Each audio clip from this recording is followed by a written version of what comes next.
마가다락방에서 기도하던 제자들에게 성령이 충만히 임하였습니다. 그러자 그 제자들이 거리로 나가서 다른 언어들로 하나님의 큰 일, 예수 그리스도의 복음을 증거하기 시작하였습니다. 너무나도 놀라운 광경이었죠. 오순절 날을 그 절기에 참여하기 위해서 이미 그 이전에 이미 15지역에서 온 여러 나라의 사람들이 그곳에 있었습니다. 여러 나라 그리고 여러 지역에서 온 유대인들과 또 순례자들이었죠. 이방인들이지만 유대교에 들어온 이들입니다.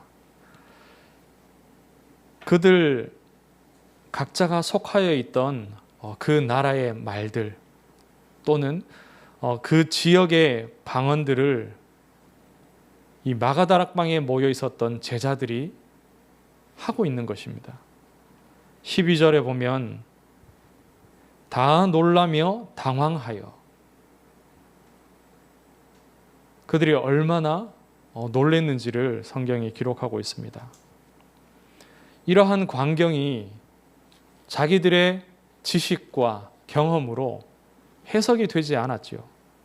그래서 어떤 이들은 이렇게 말했습니다. 조롱하면서요. 새술에 취한 것이 아니냐. 이전에 자기들이 알고 있던 그런 술이 아니라 어떤 새로운 술. 그래서 그 술에 취하였더니 이런 희한한 일이 일어난 것이 아니냐. 그렇게 말을 했습니다. 물론 술에 취하면 이런 비슷한 행동이 나오기도 합니다. 술에 취하여서 때로는 무언가에 더 깊이 집중하게 되고 또 자기가 알지 못하던 또 잘 표현하지 않던 그런 어떤 말과 행동들이 툭 튀어나올 수 있죠. 무언가에 사로잡히고 빠지게 되면 평상시에 본래의 나와는 다른 모습이 나오게 됩니다. 사람들은 저마다 다 그렇게 무언가에 빠져 있거나 매여 있거나 이렇게 취하여 있는 상태이곤 합니다. 이번에 제가 휴가를 제주도에서 보냈습니다. 저희 막내가 그 제주도에서 미술 수업과 또 전시회들을 이렇게 다니고 서로 또 이야기를 나누는 그런 캠프에 참여를 했는데요. 덕분에 저도 그곳에서 휴가를 가족이 함께 보내면서 여러 미술 작가들의 작품을 감상할 수가 있었습니다. 제가 관람했었던 그런 작품들이 전부 다, 그 작가들이 전부 다 지금 국내 현대 미술에 있어서 거의 최고 수준에 이르러 있는 그런 작가들이었고요. 그런 작품들이었습니다.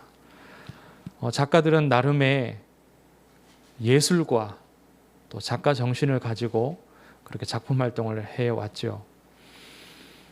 제게 굉장히 인상적이었던 세 부류의 작가들이 있었습니다. 각자가 다 나름의 작가 정신과 또 그런 어떤 작품 활동들을 하고 있지만 제게 인상에 남았던 부류의 사람들입니다.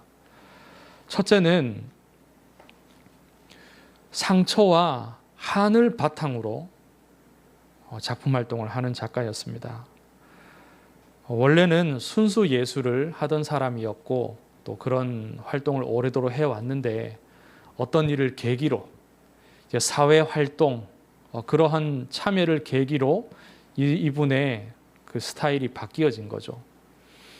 제주도에서 일어났었던 공권력에 의한 어떤 억압과 또 지역민들의 그런 상처와 아픔들을 이분이 바라보면서 자기도 제주 사람이었기 때문에 그 일에 깊이 들어갔습니다. 그래서 억울함을 대변하고 호소하고 그러한 운동에 참여하면서 그것을 기록으로 남기고 그림으로 표현하고 그러한 활동을 한 거죠. 결국에는 국가의 권력 앞에 제주도민들과 또 그 지역민들의 생각들이 무너져 내리고 주장들이 무너졌죠. 과거에도 제주도는 4.3 사건이라는 그런 일들이 있어서 너무나도 많은 사람들이 죽임을 당하고 아픔을 겪은 그런 역사가 있습니다.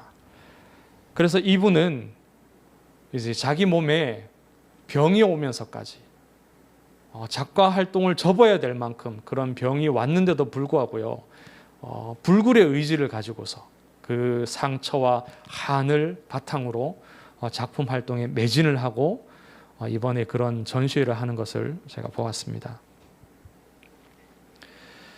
그리고 둘째는 그 작가들의 처음 시작은 어떠했는지는 잘 모르겠습니다. 초창기의 작품 활동은 어땠는지 모르겠지만 이분들이 오래도록 해온 작품이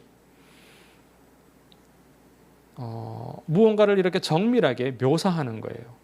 그래서 한 작가는 붓이라든지 어떤 것들을 아주 정밀하게 묘사를 하고, 또 어떤 작가는 과일 그림을 계속해서 그리는 겁니다. 하나 둘 그리는 것이 아니라 십수년을 계속해서 그 한 가지 소재와 또 뭐 한 가지 스타일로 계속해서 그려 나가는 거예요. 왜 그러한가? 그 이유를 이렇게 들어봤는데 이게 돈이 된답니다. 팔리기 시작하는 거죠. 붓그림을 그리니까 글을 가지고 어떤 학문을 가지고서 공부로서 성공하고자 하는 그러한 사람들이 있는 집안에서는 이 작품을 사는 거예요. 어떤 의미인지 아시겠죠? 그리고 과일 그림은 제가 보아도요, 너무나도 화사하고, 만약에 그런 그림 큰 대형 작품 한 점이 방 안에 걸려 있으면 집안 분위기가 막 달라질 것 같아요. 그래서 유명한 연예인들이 저마다 자기 집에 그 과일 그림을, 커다란 그림을 사서 건대요. 그래서 이분들의 작품들은 그 작업실에 작품이 남아있질 않는답니다. 그리는 족족 다 비싼 값에 팔려나간대요. 그러다 보니까 수십 년을 똑같은 그림을 계속 그린다는 거예요. 마치 공장처럼 작가들은 그 한 작품 한 작품이 다 무언가 새롭고, 또 시기별로, 자기의 인생의 어떤 시기별로 계속해서 변화가 오고 달라지기도 하거든요. 근데 똑같은 제품을 계속해서 찍어내는 것처럼 그렇게 작품을 활동을 하는 그런 작가도 있었습니다.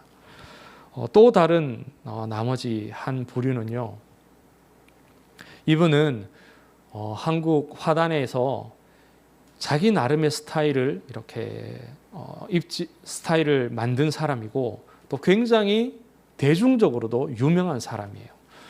사실 작가들이 어떤 자기만의 세계를 가지기 때문에 대중의 인기를 얻기가 좀 힘든 경우들이 많습니다. 근데 이분은 자기의 스타일도 있는데 마치 팝 아트처럼 많은 대중의 인기도 얻고 있는 그런 작가예요.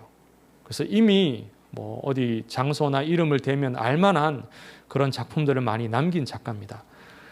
그런데 이분이 최근에는 어디에 집중을 하고 있냐 하면은 영적인 것에 집중을 하고 있습니다.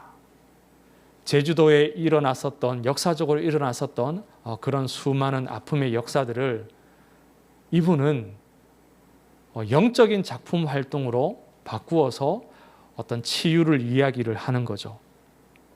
그래서 이분 전시관에 가봤더니 한 층 전체가요, 무당의 구판이었습니다.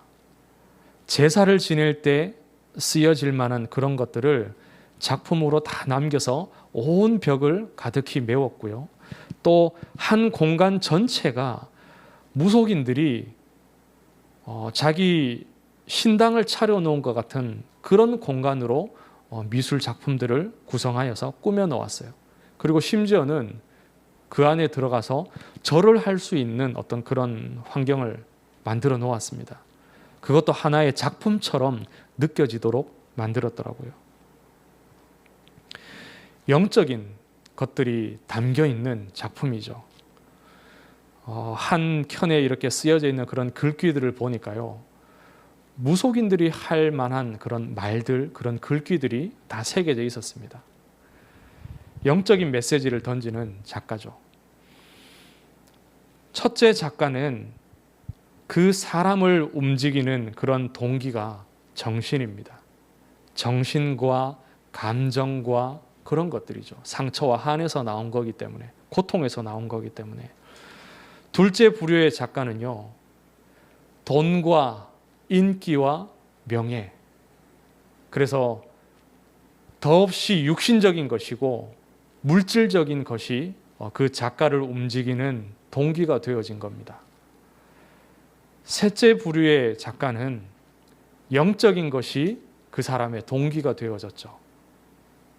영적인 것 중에 악령입니다. 악령. 악한 영의 역사가 그 사람의 작품 활동의 동기가 되는 겁니다. 정신과 물질과 영적인 것에 사실은 취해 있는 것입니다. 작가들만이 무언가에 취하여서 작품 활동을 하는 것이 아니죠. 작가들은 사람들 중에서도요, 더없이 순수한 사람이고 한 가지 일에 집중하고 또 자기의 작품의 그러한 활동과 인생을 위하여서 굉장히 성실한 사람입니다. 그렇기에 우리 일반적인 모든 사람들을 잘 설명해 줄 수 있는 한 부류의 사람이겠다 생각이 됩니다. 모든 사람이 각자 무언가에 취하여서 어떠한 동기를 가지고서 자기 인생을 살아갑니다. 원래의 하나님의 형상을 잃어버린 채로 세상의 것에 취하여서 살아가고 있는 거죠. 그렇게 취하게 되면은 무언가의 마음과 생각과 삶이 매이게 되면은 주변이 잘 보이지도 들리지도 않게 됩니다. 한 가지 생각에 사로잡혀서 바르게 판단할 수가 없게 됩니다. 그러면 성령에 취하면 어떻게 됩니까? 에베소서 5장 18절에는 술 취하지 말라. 이는 방탕한 것이니 오직 성령으로 충만함을 받으라. 이렇게 말씀하고 있습니다. 성령에 취하는 것을 성경은 충만함이라고 말씀하고 있습니다. 성령으로 충만해지면 어떻게 되느냐? 더 온전한 사람이 됩니다. 우리가 처음부터 하나님의 형상대로 지음받고 하나님의 영이 깃들어 있는 영적인 존재로 지음받았기 때문에 하나님의 영으로 충만하여지면요, 더 원래의 사람답게 하나님이 처음 지으셨던 가장 축복된 그 모습을 회복하게 됩니다. 하나님의 마음이 내 속에 들어오고 사람을 살리고 정죄하고 죽이고 망하게 하는 것이 아니라 내 주변의 사람들을 살리고 용서하고 새롭게 하고 구원하는 생각이 내 속에 들어오게 됩니다. 육신적인 싸움이 아니라 악한 영을 대적하여 싸우는 영적인 싸움을 하게 됩니다. 그리고 오늘 본문에도 우리가 읽었죠. 요엘서 2장에 말씀하신 것처럼 예언과 환상과 꿈을 꾸면서 성령의 인도받는 삶을 살게 됩니다. 한마디로 하면 하나님과 깊은 소통을 하게 되는 겁니다. 우리는 각자 자기의 생각대로 살아가는 거라고 착각하고 있습니다. 세상의 것들에 취하여서 사실은 다 영향을 받고 있습니다. 개인의 상처와 고통에도 영향을 받고요. 더군다나 보이지 않는 악한 영, 사단에 잡혀서 그 영향 아래에서 살아갑니다. 그런데 하나님의 백성에게는 하나님께서 부어주시는 성령이 있습니다. 그리고 그 성령에 충만하여지면은 다른 삶을 살게 됩니다. 만약에 작가라면요, 이 성령에 충만한 상태 속에서 작품의 아이디어가 나오게 됩니다. 하나님으로부터요. 그리고 실력도 나오게 됩니다. 아이들을 지도하는 선생님이 그런 말씀을 하시더라고요. 우리 아이들이 어떤 작가가 되어야 되겠느냐 본인이 굉장히 고민을 하신대요. 세상 작가들은 이미 뛰어난 실력과 아이디어를 가지고 있으며 많은 작품들을 남겼습니다. 세상이 이미 그들을 인정하여서 돈과 인기와 많은 경제와 힘들이 그들에게 있습니다. 그런데 예수 믿는 작가들은요, 굉장히 인지도도 없고 또 힘도 없고 실력도 많이 부족해요. 또 자기들만의 소재를 가지고서 그것만을 이야기합니다. 그래서 많은 대중들과 소통이 잘 안 되어진대요. 그런데 정말로 성령에 충만한 작가는 세상을 압도할 수 있는 그러한 아이디어와 실력이 하나님으로부터 나옵니다. 이 세상을 가장 오묘하게 창조하신 그 하나님의 지혜와 능력과 그 실력과 힘이 하나님으로부터 복음 가진 작가들에게 올 수 있는 거죠. 성령으로 충만할 때. 사업을 하는 사람이라면 사업의 아이디어와 그 사업을 추진해 나갈 수 있는 힘이 하나님으로부터 오게 됩니다. 뛰어난 사업가들이 저마다의 아이디어를 가지고서 사업을 해왔고요. 이미 자리를 다 잡고 있죠. 무언가 더 새로운 것이 나오기가 굉장히 어렵습니다. 그리고 많은 방해거리, 일들, 경쟁자들 다 있어서 그 아이디어를 결과물로 만들어내기가 어렵습니다. 경제를 가져오기가 굉장히 힘이 들죠. 그런데 성령에 충만할 때 하나님이 복음 증거를 위하여서 성경의 산업인들에게, 성경의 믿음의 선진들에게 한 시대에 어마어마한 경제력들을 주셨던 것들이 다 증거로 남아있지 않습니까? 그와 같은 응답이 있을 줄로 믿습니다. 복음 전파를 위하여서 학업을 하고 사업을 하고 작업을 할 때에 사람의 한계를 넘어서게 됩니다. 그 사람의 한계는 어떤 것들이냐? 언어의 한계가 있고요. 또 지역과 공간의 한계가 있고, 저마다 각자가 가지고 있는 삶의 한계, 경제의 한계, 또 염려와 두려움과 상처의 한계들이 다 있습니다. 그런데 본문에 보니까 이 제자들이 성령의 충만함을 받아서 본래 배우지 않았던 언어들을 능통하게 하게 됩니다. 세상 모든 사람들에게 공통적으로 와 있는 한계가 바로 언어의 한계입니다. 하나 이상의 언어를 하기가 힘듭니다. 그런데 배우지도 않았는데 성령이 역사하시니까 복음 전파를 위하여서 다른 언어에 능통하게 되어집니다. 염려와 두려움을 제자들이 넘어섰습니다. 예수님이 부활하신다고 약속하셨는데 제자들은 믿지 못하고 예수님이 죽으신 이후에 문을 걸어 잠그고 숨어 있었습니다. 그랬던 제자들이 성령의 충만함을 받자 거리로 뛰쳐나가서 유대인들이 정죄하고 잡아 죽였던 그 예수님에 관하여서 선포하기 시작했습니다. 그리고 거리와 공간의 제약도 넘어섰습니다. 제자들이 15지역을 향하여서 선교하는 그런 응답이 지금 본문에 나와 있죠.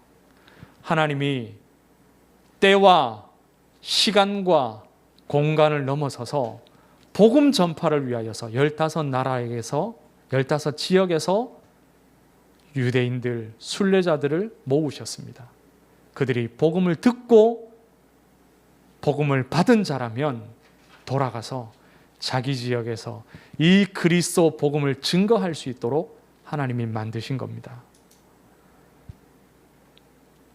복음 전파를 위하여서 성령의 충만함을 받은 사람은 모든 제약과 한계들을 다 넘어서게 됩니다.